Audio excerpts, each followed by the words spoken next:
hopefully a measured reply to Pauline Hanson's Please Explain cartoon, Oppression Olympics.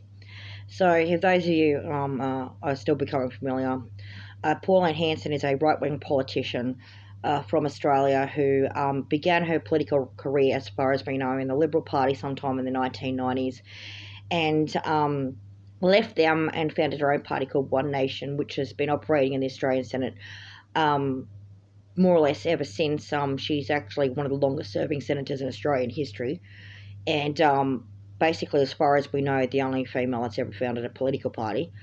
So she does get on that that demographic points. She does get an award for an accomplishment, actually. That being that, so we'll acknowledge that first of all. However, the basis of that accomplishment is sort of a bit. It's sometimes it seems like she's selling herself out. And the reason why it seems like that is because to go on your own path and to start your own political party in any political sphere is actually a difficult thing for anyone to do. She didn't start off her political career as a multi-millionaire. She's known as the stupid bitch from Ipswich, that worked at the fish and chip shop, and hypocritically had a Chinese fucking husband, or a Chinese ex-husband, and then started complaining about how the chinky chicks have to get out of our chinky chink country, chop chop, or at least that's how the joke went. So she's associated strongly with racism and sexism.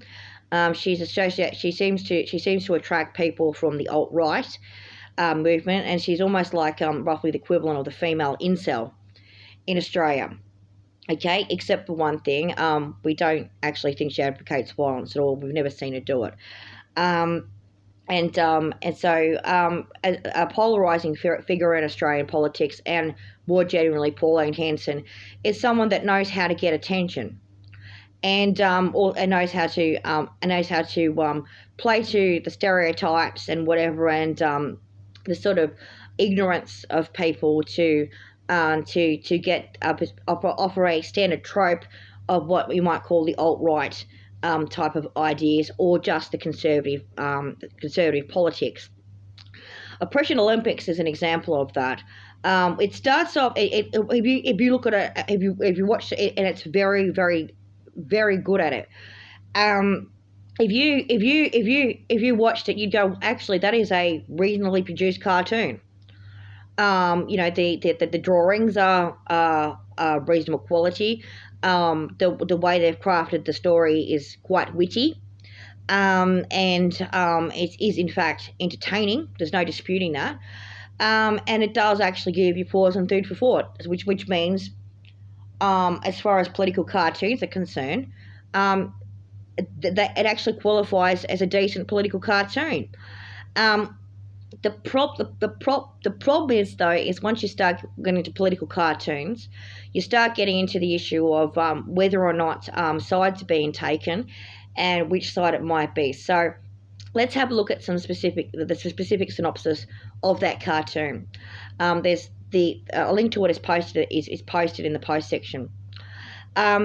It basically starts off with the idea of the Oppression Olympics is a space where everyone who fits the particular oppressed minority camps, can compete, but of course the men can't.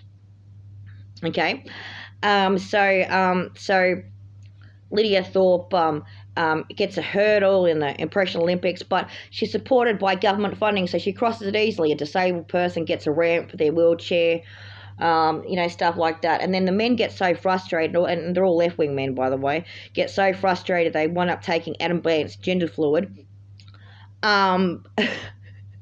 which admittedly is witty. We have to admit that's quite witty.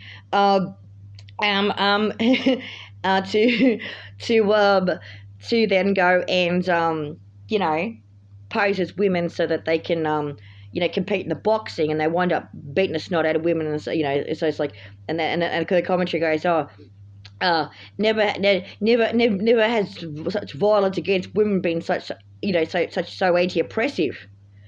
And it's like, at that point you just go, wow. Okay, fair cop. You can see why you see that. We can see why you make that argument. We go, okay, fair enough. If you do have a 7 foot tall bloke, he's built like a brick shithouse, and he has gender dysphoria, so in his mental planes, he generally believes he's female. He might even have the spirit of a female. Okay? You never know. Okay? For whatever reason. He could be genuinely identifying as a female. But if he's 7 foot tall and he's built like a brick shithouse, he should probably compete with the 7 foot tall people who are built like brick shithouses. Fair enough. Okay, yes, if that fella competed against the women, that might be qualified as violence against women and not genuine sporting okay, we can see where you got the argument, but let's go back a step. Lydia Thorpe is a political opponent in the Senate for Pauline Hanson, and she's the kind of character that Pauline Hanson has complained on Sky News is pulling out the race card. But that entire section, that's the end of that episode. We'll go back to the start and then work way through again. So we can see where they get that from idea, but now we're going to go into what's behind that. Okay, so what else is going on? On Sky News, when Lydia Thorpe made a speech, her version of the misogyny speech. So if you're not aware of this, since Julia Gillard made the misogyny speech, there's been numerous events at Parliament House in Australia that relates to misogyny, such as Mr. Wanks on desks and other gross things. And the consequence has been that there's been women parliamentarians such as Sarah Hanson-Young and Lydia Thorpe giving speeches to say that they actually took issue with a male parliamentarian in a